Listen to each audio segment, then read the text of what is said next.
my house is for sale, and I'm not really happy about it.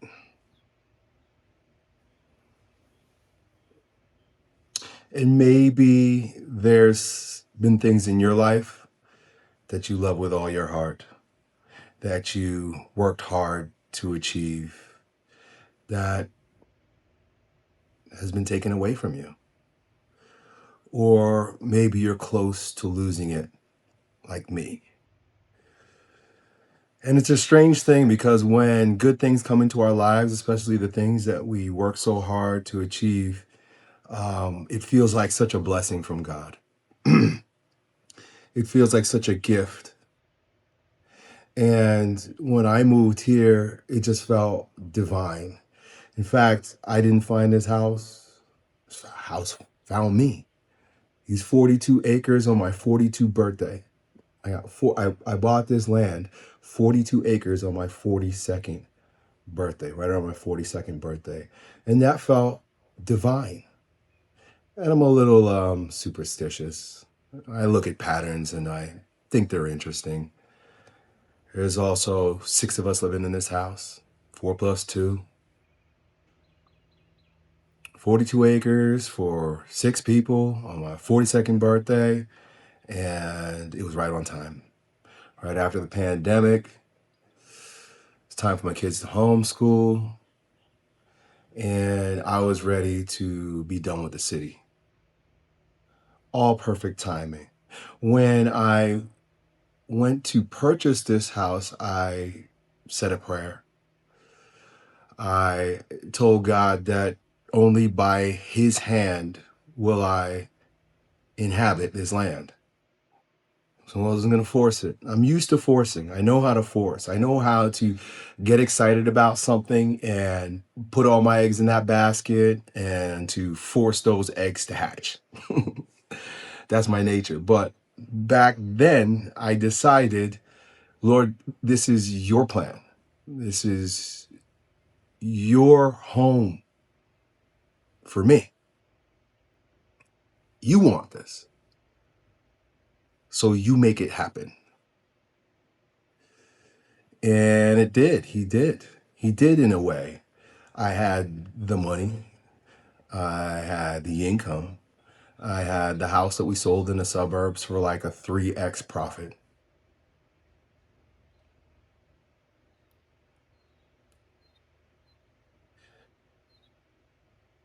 There's no way I can say that this was me. And from the beginning, it wasn't me. None of this is me. I didn't create anything. I didn't do anything. You know, it doesn't mean that I don't value or recognize work I did or actions I took, but the fruits are never the byproduct of the tree's effort. The fruits are a byproduct of being planted in the right place, time, sun, water, nurturing. And then the fruit comes, and the tree can't say, I made this fruit. Because if there was no sun, there'd be no fruit. If there was no rain, there'd be no fruit. If it wasn't the right season, there would be no fruit. The tree didn't give the fruit. And the fruit in my life, the fruit in your life, we can pretend like we did it. We could pretend like we got it. We could pretend that all of our grinding and going created the thing. But if we're honest, if I'm honest, I didn't create the desire in me to live out in the country. That came from the parents I was born to and hearing stories of my dad growing up in the wide open wilderness and wanting the same sort of experience for myself and for my children. I had that desire, that dream when I was a teenager. I know today it's once again, today it's trendy, right? Everybody wants to live in that wide open pastures. That's what I got. I got pastures, wide open pastures. I'm looking out right now. I'm looking out right now. I don't see another house. All I see is green, trees, and cattle. Cows. Cows are the closest living neighbors to me. But I didn't do I didn't make it. How do I know I didn't make this? I didn't make it because I didn't make YouTube. I didn't grow up thinking, oh, there's a YouTube and I'm going to make YouTube videos and I'm going to get rich and famous and I'm going to buy 42 acres in rural Florida, a beautiful house of my dreams. I didn't make YouTube. I didn't make myself the way I am to garner the attention and popularity and even money. Like, money really started pouring into my life when YouTube came out. Back then, dating myself, I started YouTube in 2007. I created YouTube. Well, first of all, YouTube didn't exist. Like I said, I didn't grow up thinking about making a YouTube channel like many of y'all. But even when it existed, I didn't know what it was.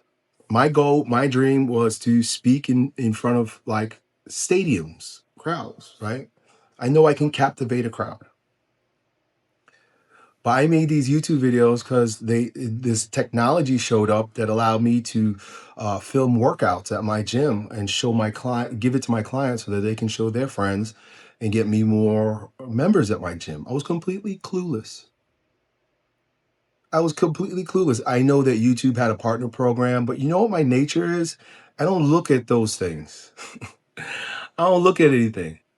I don't know about you guys, but do you read like the terms and agreement updates and like changes and things that like you get from emails from these apps or these platforms that we're using? Nobody looks at that shit. So I didn't look at that. I was doing what I was doing. I was doing what was in front of me. And then when I found out there was a YouTube program, Keith Hodge told me, Hodge twins. He's like, why aren't you a YouTube partner? He told me, he said, you got what it takes. That means a lot to me. Thank you, Keith. He said, you've got what it takes. I think he knows that because he's got what it takes. and we're not the same, but we're not different. We're very similar. And even then, so I was on a Skype call with him. And I was like, nah. I'm like, no, I don't want ads running on my videos to cheapen the experience. I'll just be good selling my ebooks. But he challenged me. He said, listen, man, if you just turn it on and in 60 days hit me up. So it was like a challenge. Okay. I turned it on and then just the faucet. So back then, YouTube made me around $30,000 a month. Or like previous years, I was making $30,000 a year. I made $30,000 a month for doing nothing. I didn't make that happen. It was the same videos, the same old me. I just increased the volume because I was like, oh shit, every video makes me more money. Let me just make a lot of money. Guess who was one of the first guys to make YouTube videos every day? It was taboo back then. They say you have to let your video breathe. That was the rule. But I didn't know the rule. I didn't care about the rule.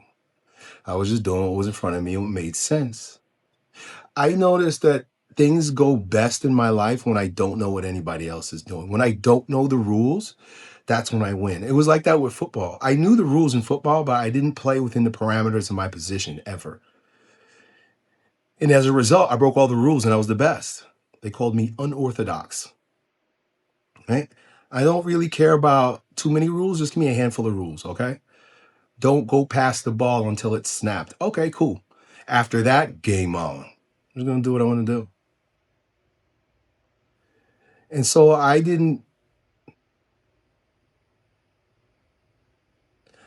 showed up. I showed up. And that's the difference. I showed up and took action. And God provided. Maybe you guys who are entrepreneurs, you can relate. Or maybe it relates even to like a relationship. Maybe you're in a relationship and you're like, boy, I would have never imagined God will put me in this position. I got the best wife ever, the woman of my dreams. Right? Or anything. You just feel like you won the lotto. You won the lottery. And I think that perspective is important, right? Not to denigrate effort, but to recognize grace, to recognize his grace in all things.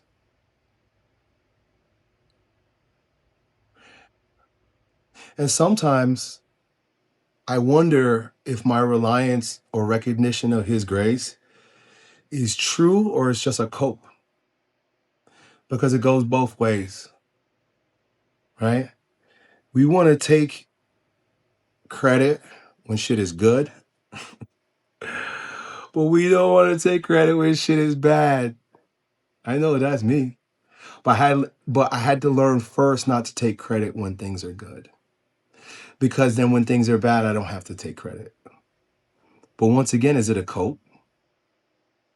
It sounds very pious, very religious, very spiritual to say, the universe gave it to me. God gave it to me. God did it. It does sound very pious and spiritual, but it's a fact. It's a fact. There's nothing that we don't, your very life is a gift from God. Like the sustaining of our lives is a gift from God. Who's beating your heart right now? I ain't beating my heart. I'm not doing it, but it's happening. I'm not growing, well, not my hair.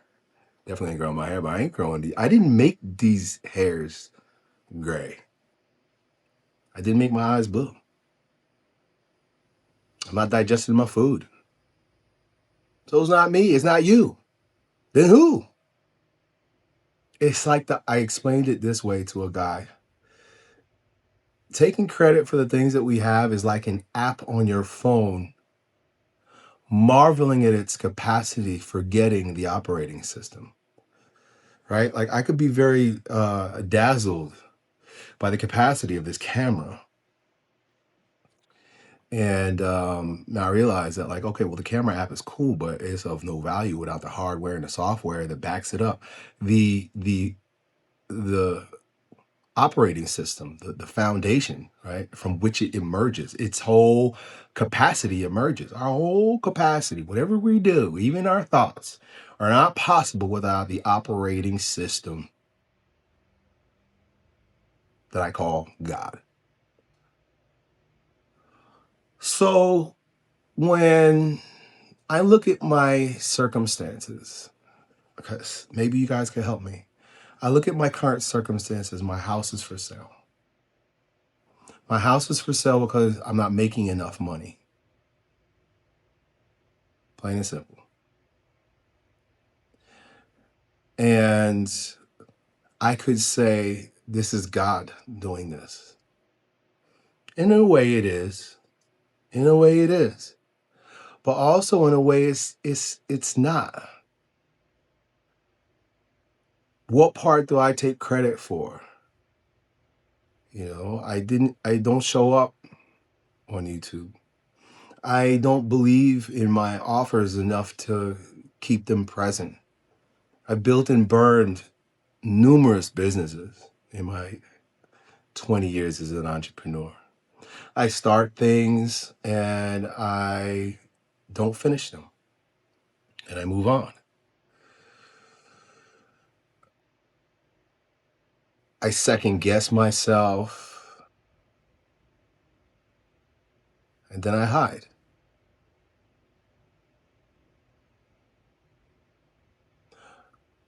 I'm doing that, but why? Why the hell do I do that? I could beat myself up and say, because I lack virtue, I lack discipline, I lack consistency. I could say all those things and it's true. But who made me this way, dude? Who made me this way? I wish I was different. I try to be different. How many of y'all try to be different? You know the way you are. You know your light and shadow. You know your good and bad. You know your sins. Your sins are before you, right? Like David says in Psalms, Lord, my sins are before me. And then what does he say? Clean me of my sins. Make me white like snow. Psalm 51. Psalm 51 is interesting. Before he even says, my sins are before me, please forgive me, make me white again, clean. Before all that, he almost has a cope. Psalm 51. David has a cope before he goes into all of that, right before he admits his sin. And he says, you know, Lord, I was born in the sin of my mother's womb. Freud wasn't the first one to blame mommy. David blamed his mom's salty womb, her sinful womb. And he's almost like saying to God, like, look, man, you made me. You put me here in this sinful spot. What happens in the mother's womb? Growth, manifestation, right? Pieces are coming together. Man is the manifestation. Pieces are coming together and you're being formed, knitted in your mother's womb. If your mother's womb is full of sin, then what you gonna be? You ain't gonna be perfect. You ain't gonna be JC. His mama's womb was spotless, sinless. Interesting. Interesting the contrast between King David and King Jesus. He was born into his mother's perfect womb. Perfect womb. She was sinless. She was a virgin. Think about the implications of that. Virgin. She made a baby without sin or falling into lust or desire or seeking sensual gratification. That's what sex is, and a lot of times, right? Even if it's just to make a baby, it's from desire. She didn't want none of this. She was just a good girl. She was just a good girl, good teenage girl, going to temple. And God chose that perfect place to make his perfect son. But that ain't me. That ain't you.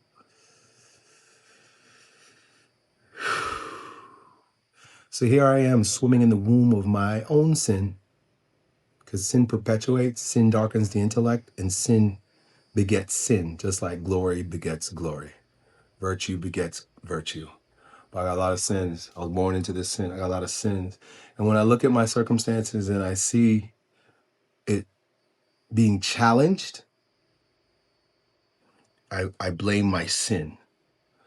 But I also blame him. You gave me this. You gave me this. I didn't ask for this, Lord. You gave me a gift on my 42nd birthday of the dream home I've always wanted to save my family.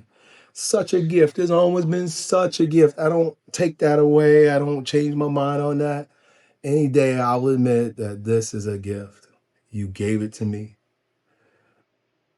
And maybe you're giving me this challenge now to remind me that it's a gift.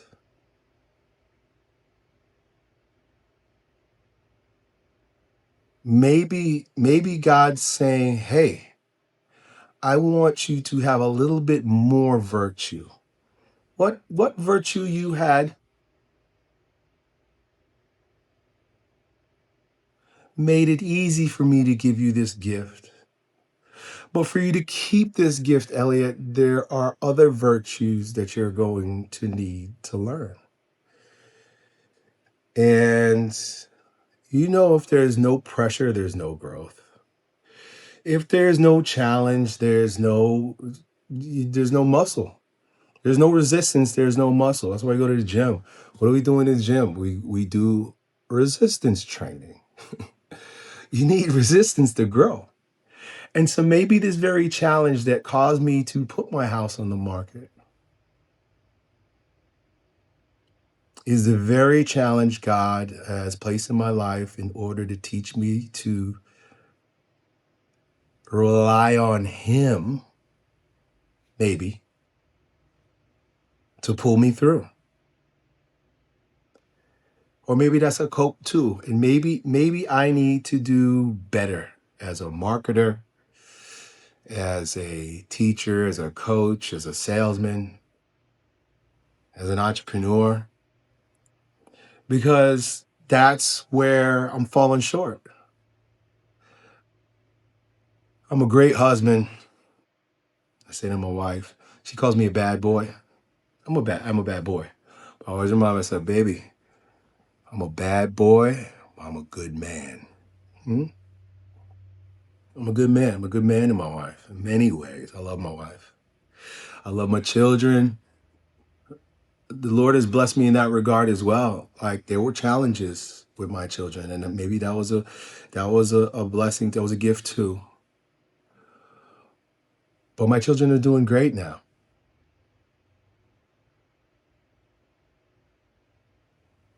My health is good.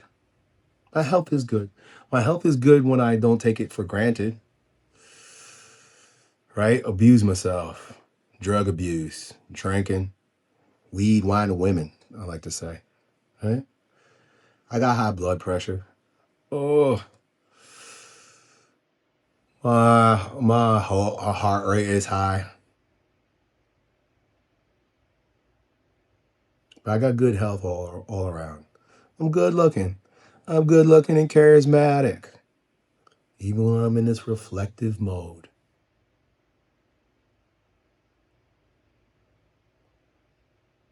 So maybe on one hand, this challenge is a gift.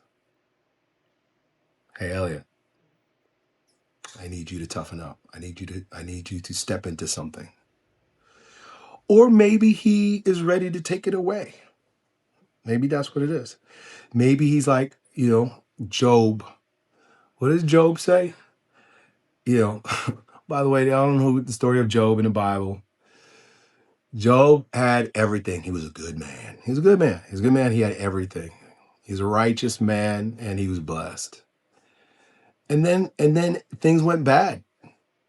He lost his home. He lost his health. He lost his family. But he never lost his faith. And so he's got this saying that we should all take to heart.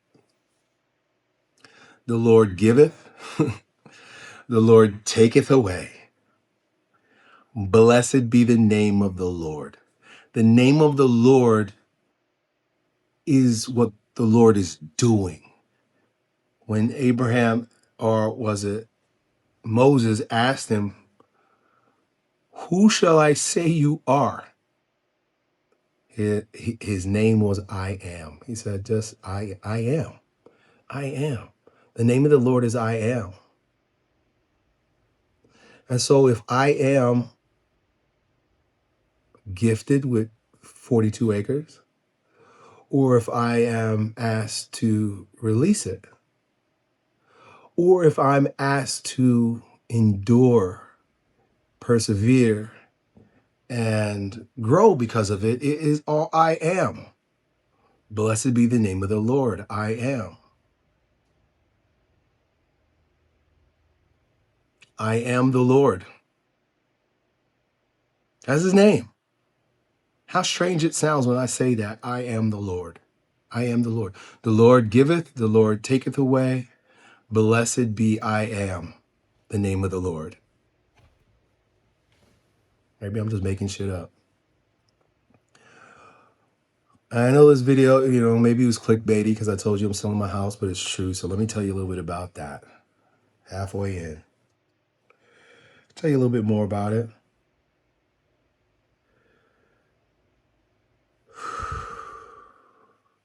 I told you in 2 videos ago, I told you how when I moved here, I received it as a gift, but then I treated it like a burden. And I thought I was being a good steward. But maybe my efforts were misdirected. Because I came here and I was still living in fear because it was around the pandemic time. And my tendency is to thrive in chaos. That may be another reason why I'm struggling right now too. It's like I'm bored unless there's chaos. They say ADHD people, uh, when things are going good, we struggle. This is too calm. This is too easy. But when things are tough, that's when we really rise up and shine. But I moved here and I made it harder than it needed to be. I made it harder than it needed to be. And I kept adding more to my shoulders. When I moved here, I doubled down on my work. I doubled down on work.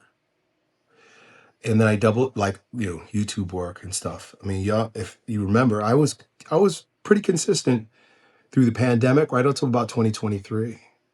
I was consistent for the first 2 years while I was here. But then the algorithms changed. I don't want to blame the algorithm, but it did change. I can pinpoint the day and the video that I was like, wait a second, what just happened? I uploaded a video and it got half the views. Of course, I blame myself. I didn't blame the algorithms back then. I learned that that's a learned cope. Blame the algorithms, because I started looking around and I saw a bunch of YouTube videos of other people saying that algorithm changed and we're all suffering. So I realized, oh, I'm not the only one. But still, I blame myself. And when it's my fault, it's good, because that means I could do something about it. So I doubled down even harder. And you know something about effort, especially sometimes effort is futile when God's plan for you is different. So I scrambled 2023, 24, 25. We're in 26 right now. These have been the toughest 3 years of my life. Well, I moved here, I doubled down on the work, and I treated it like, dragging a sled, working hard. Why? To deserve. To deserve. Can God just give us a gift and we don't have to try to deserve it? Like I was saying, the effort is self-defeating in many ways, because there's a posture from which the effort is born. And that posture is born out of fear. I have to earn it. I have to deserve it. I have to make it happen, because if I don't, I'll lose it. I carried that sentiment. It's funny, because I walked in here like, thank you, what a gift. And the minute I got here, I was like, oh, I can lose it. I can lose it. And maybe that's a lesson, because maybe my attitude, look, this, what does the Bible say? As a man thinketh in his heart, so is he. That's the Bible affirming some new age ideas. Most of what's in the new age is not new. None of it's new, actually. It's just repackaged. And Jesus in the gospel, in Paul's epistles, it's all about pray and receive. Pray as if it already is, and you will receive. And I was praying like a fearful person. You ever wonder why why your prayers aren't answered? Look at the posture at which you're praying. If you're praying out of fear, out of need, out of worry, that's what's in your heart. So as a man thinketh in his heart, so is he. And when you're thinking in your heart, it's different than thinking in the brain. It's not insignificant that the psalmist wrote it that way. As you think in your heart, so are you. Thinking in the heart is emotional content. Thinking in the heart is feeling. As many Christians are against emotions. Your heart don't have a calculative, rational brain. Your heart perceives. Your heart receives. Your heart is a transmitter of frequency. Once again, it's not that new age. It's actually pretty scientific. And if you look at the body, there literally is a frequency. Like when I was working with that young man in bioenergetics the other day, and I got him to release a deep sobbing frequency. But I know it's a frequency because what was happening to his lips and jaw, even before the cry. Shaking. What is frequency? And then when he started sobbing, his whole body shook. Legs were doing this. It's a frequency. And if you carry around a frequency of sadness, you're going to get shit to be sad about. Right? Because that's what you're thinking in your heart. Even if in your brain. Like in my brain, the brain, the head brain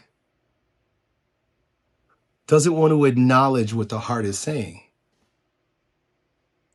The head brain is like, no, no, no, no, you'll be all right. You'll be all right. Just keep going. Just keep going. And sometimes it's a good thing, but you're dragging around a heavy heart. So there's no alignment. It's not light. What does Jesus Christ say? He says, my yoke is light. My burden is easy, or my yoke is easy. My burden's light. But if we treat his yoke, which is light, like it's heavy, well, then it's going to be fucking heavy. And that's what I did. I treated it like it was heavy. So it became heavy. That's just the way it is, y'all. I am. The kingdom is within. So I bought this house for $1.3 million. I put 3 down and I had $1 million mortgage. And you know what? It's been 5 years and I only chipped away at that a little bit. I still owe like 900 something. I'm $1 million in debt. And it really didn't mean much when I was making the money, but now it's like scratching and clawing. My mortgage is $6,000 a month. And to some of y'all, that sounds crazy. And to other y'all are like, that's it? That's it, Elliott? That's all you need to make? Yeah, that's it. That's all I need to make. $6,000 a month. And I haven't been able to do it. But here's the funny thing about God. Like, it doesn't matter what my mind says, because even when we're afraid and even when we make mistakes, if God's plan for us is something, he's going to plow through your fears. He's going to plow through your plans and your efforts, even your mistakes. He will overlook your mistakes if what he wants for you is going to happen. And so it's been this year in particular. Check this out. This is why, this video is like, I don't know what's going on. I don't know what's going on. It was literally a year ago where I ran out of savings. I'm not making a lot of money because I'm not showing up, at least the way I used to. And things have changed. The algorithms changed. People's buying habits have changed, right? A lot of things have changed. But when I realized, okay, shit, I might not pay my mortgage this month. It was actually last June. Something fell in my lap and God was like, take action. I was like, oh shit, okay, cool, I can do this. Just enough money. I went to Amsterdam. He invited me to Amsterdam. A friend invited me to Amsterdam, my friend Elliott Hulse. And so I ran an event and I made enough money to cover my trip and to pay the mortgage that month. But I was going back, it was July, going back to US with not enough money to pay my next month. And then while I was in Europe, my friend in Israel was a client in Israel said, hey, Elliott, come spend a week with me. And he paid me a lot of money, around $30,000, for me to spend a week with him. That $30,000 saved me for the next couple months.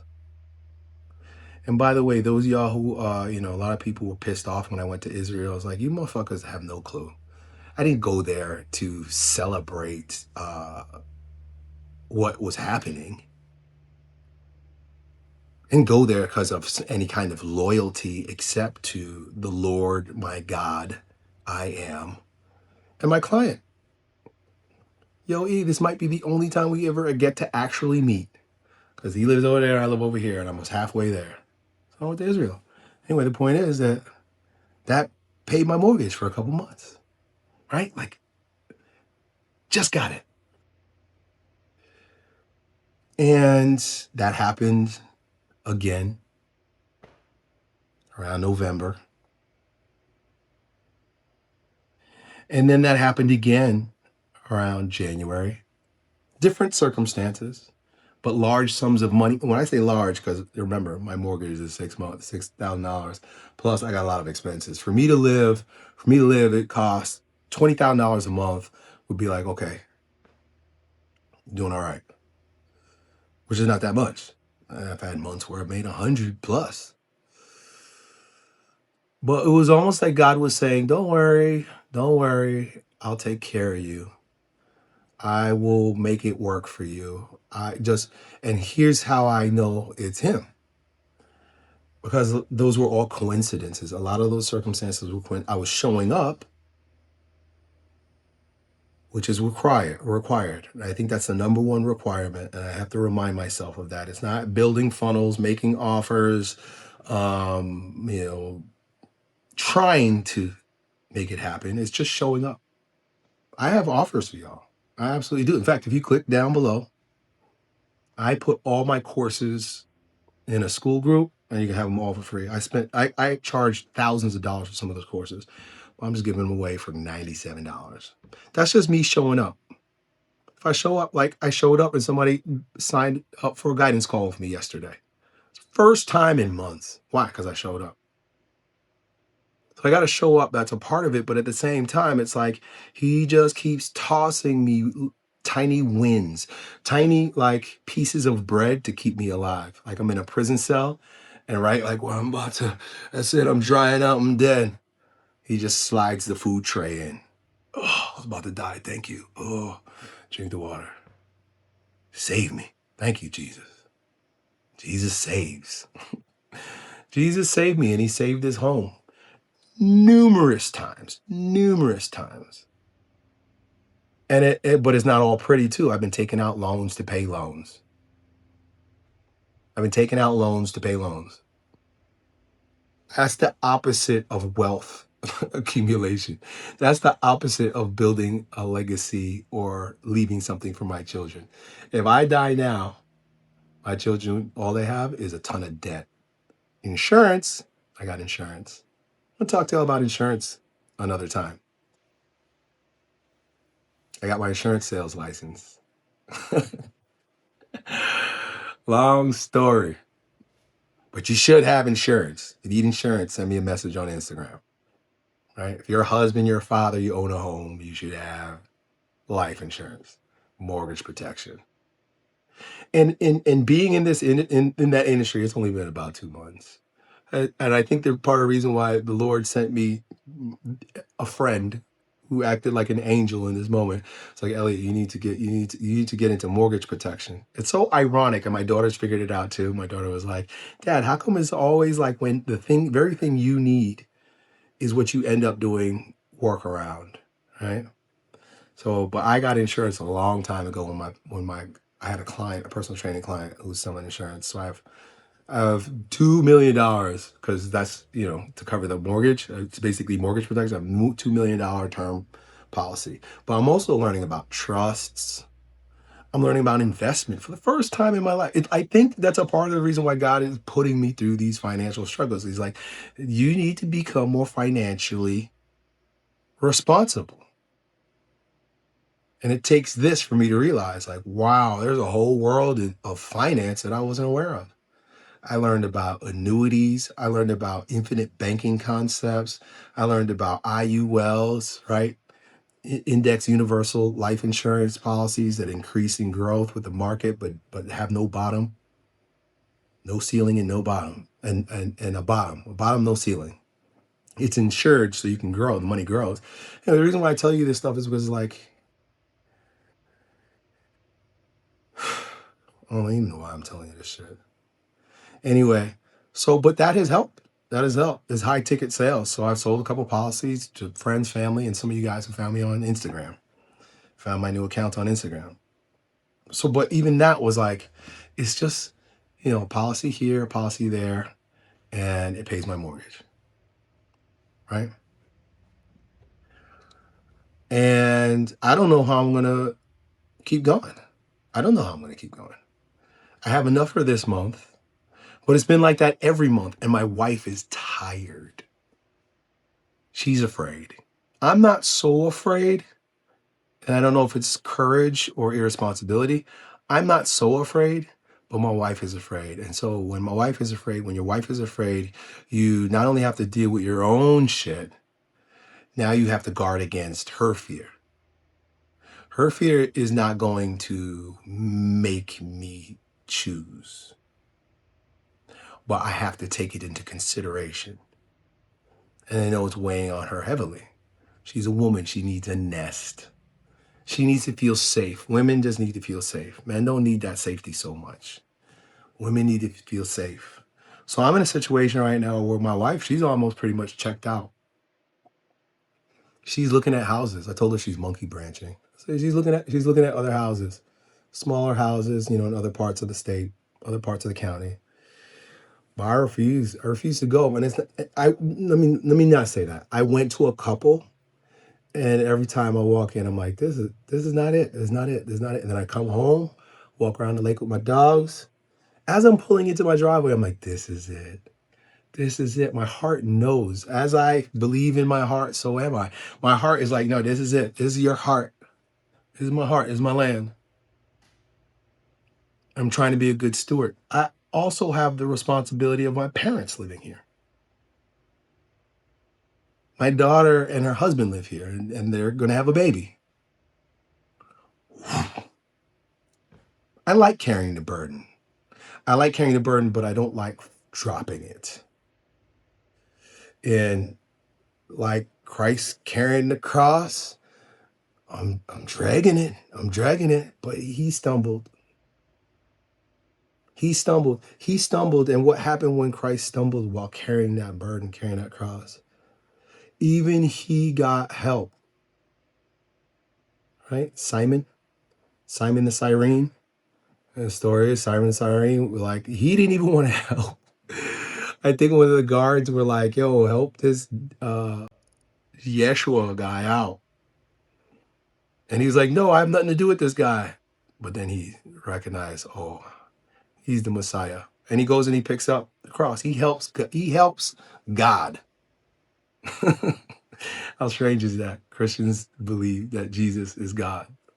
I assent to that belief. It's a beautiful belief. It's a resourceful belief. I like it. So I give myself to it.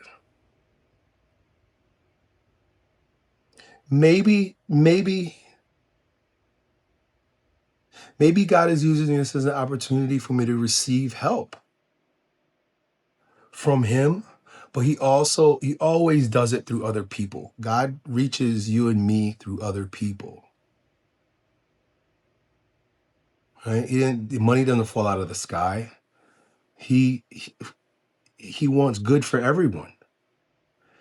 And so he knows that, hey, Elliott, you have a certain amount of good for this person, and they got goods for you. Money. But that requires showing up. That requires making offers, having offers. Because I'm an entrepreneur. For you, it might be, it's because you go to work, right? Or you do a good job at work, right? Or you ask for the raise at work or whatever, right? Or you start saving or you start investing or you make that move that you need to make.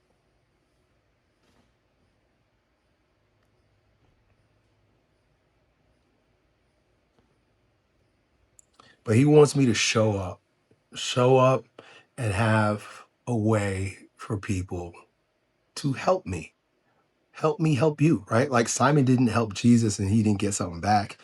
He's remembered 2,000 years ago. He got a lot back. Not only did he get this to save the Savior, which is a pretty I'm sure there's a special place for him in heaven. He got to save the Savior, but it also it benefited him.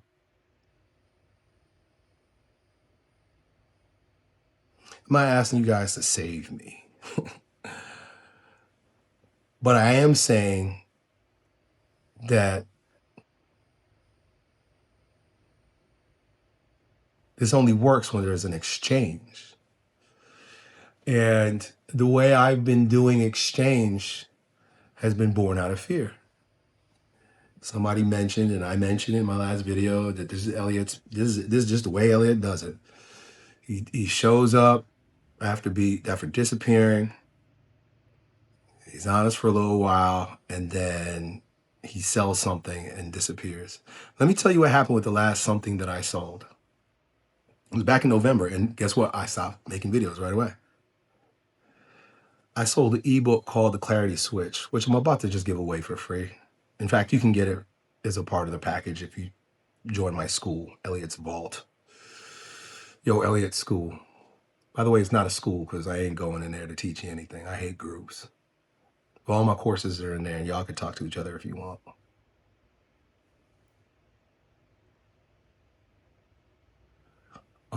The way I show up, he's right. When I launched that product back in November, it was all out of fear. It was out of fear because people weren't signing up for my guidance calls, and it worked all year, and all of a sudden it stopped. So I was like, I need to put something in front of it. Let me create an ebook and a course, and then use that to invite people to sign up for guidance calls with me. Well, I'll tell you what, none of it worked. None of it worked. I put a lot of effort into it, a lot of efforting into it. Even my videos, you'll see there's a contrast between when I was just flowing to when I started teaching with an agenda.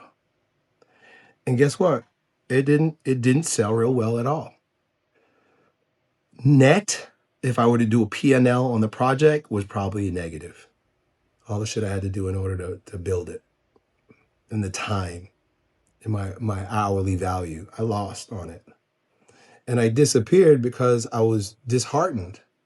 I was like, man, I'm doing all this, I'm showing up on all this, and like, what the fuck? Why am I still struggling? Why is nobody helping me? Why is nobody buying from me? That was my attitude. I think God wanted me to see that.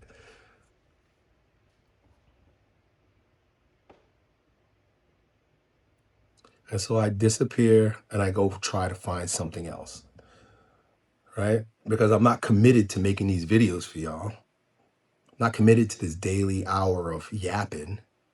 I'm committed to paying my mortgage, feeding my family. But when that becomes my my goal, it don't work. It don't work. It don't work for me. It never worked for me. I've had business partners in the past who are like, Elliott, why don't you get like fired up for a sale? Right?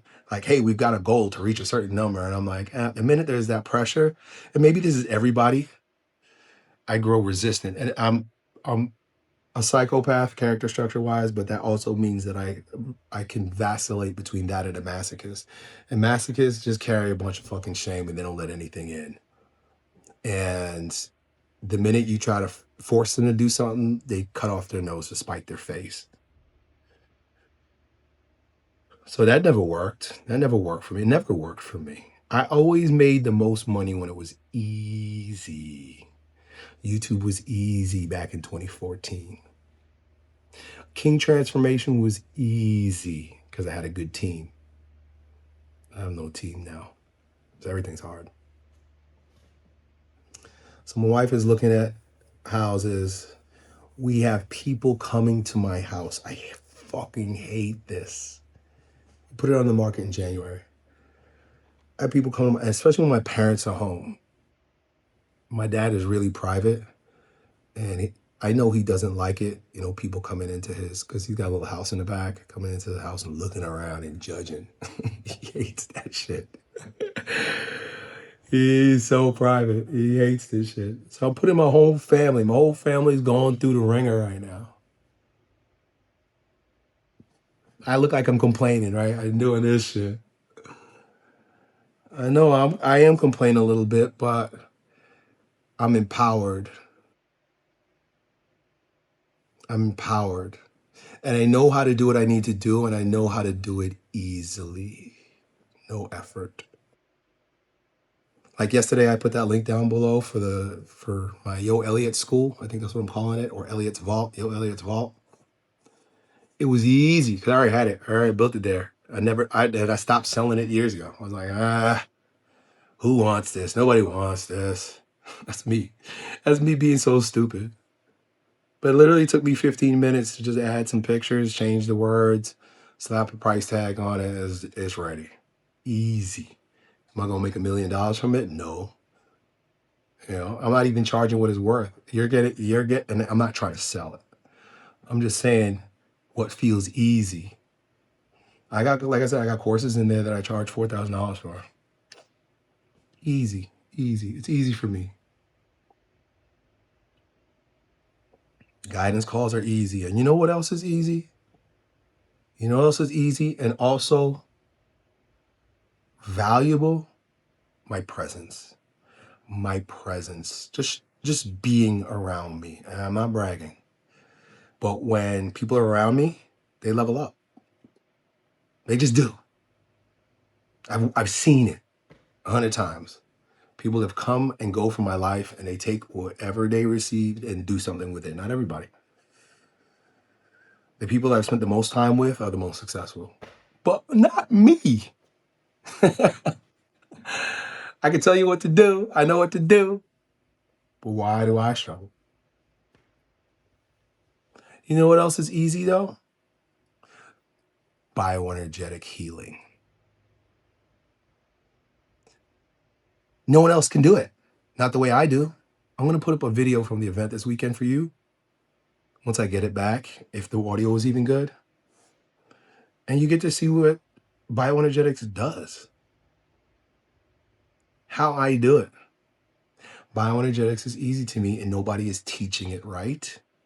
Nobody's doing it right. And I'm not saying that because like I got it all figured out, but I spent a lot of time and a lot of money learning. And I've got a lot of innate capacity because of that. I know how to do shit. So I'm thinking about doing a bioenergetic certification.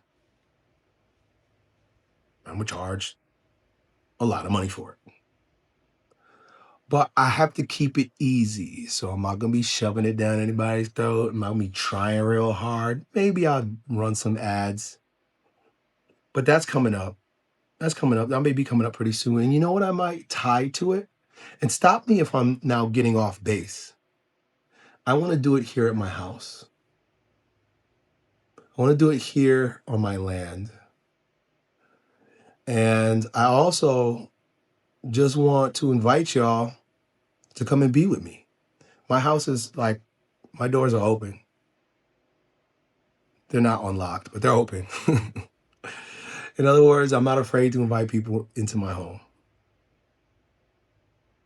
Fuck around and find out, because my dad's here. I got multiple men living here now, and we got multiple firearms and are trained.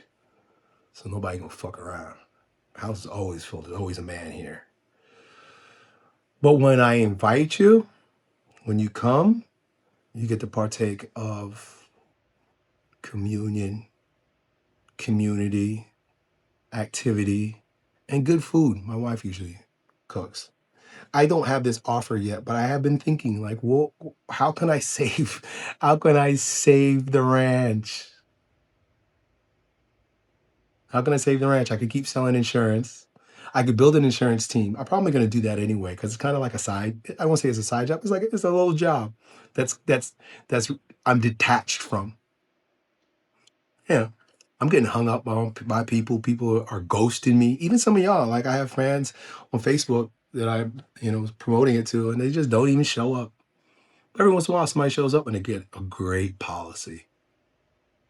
They got a great policy that, my favorite policies to write for people, especially young guys. My favorite policy to write for young guys are index universal life insurance policies because it accrues value. And so you're saving and you can borrow against it tax-free, and you can earn interest while you're borrowing rather than paying. I'm trying to set you guys up with a better financial future than me. No, I wish I knew this shit when I was younger, but you know what? If somebody would have told me, I wouldn't have listened. And then I'm going to build a sales team. I think I'm going to talk more about all this stuff in other videos. I'm just yapping. But when this opportunity is presented to me by my friend, maybe some of y'all know him, Yahya Bakar. He was like, look, Elliott, aren't you tired of charging young men money to mentor them? And in a way I am. I'm like, yeah, I'm fucking tired of charging money that way. Right? I don't know, maybe I'm a bad businessman. I don't know. But he was like, what if they can earn money while you pour into them? Like you mentor them and they get paid. And then you just get a small percentage of what they earn. All right, hey, that sounds pretty good because I know a lot of young men need a business opportunity. Not only do you need a business opportunity, you need a good mentor like me. I could do that. I could do that. Send me a message on Instagram if that might be interested to you. And I might make some links for all this kind of shit. But I'm not making it pressure. I don't pressure myself. I'm not going to pressure you. I'm going to show up and offer me. And I think it'll be good enough because it always has been. So I'm done trying. Lord, if you want me here, grow my roots deep. Lord, use me. Get me out of my own way. Mold me. Sharpen my axe. That's what's been happening anyway.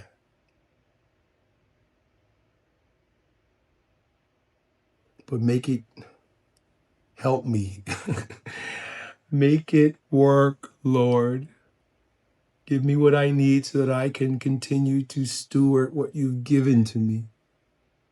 I love my home. I love my home. I love my home. I don't want to go. I don't want to go, but if I have to, I will. And I won't shed a tear.